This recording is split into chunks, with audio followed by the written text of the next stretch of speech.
тыңдармандар. Махамбет Өтемісов атындағы Батыс Қазақстан университетінің ғылыми кітапханасы Шерхан Мұртазаның 90 жылдық мерейтойына орай қазақ әдебиетінің қызыл жебесі атты кітап көрмесін ұйымдастырып отыр.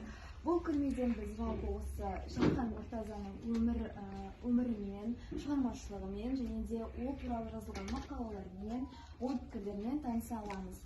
Жалпы Шерхан Мұртаза 1932 жылы Жамбыл облысы Жуалы ауданында дүниеге келген болатын. Кейін 1955 жылы ол Ломоносов атындағы Мәскеу мемлекеттік университетінде журналистика факультетін бітірген болатын. Ол кейін Қазақ әдебиеті газетінде, Жалын альманахында, жазушы баспасында редактор болып қызмет атқарған болатын. Біз бұл жерден оның көптеген шығармашылығымен таныса аламыз. Ең алдымен көзге түсетіні ол әрине 7 томдық шығармалар жинағы. Айта кететін жайт, осы 7 томдық шығармалар жинағында бұл жерде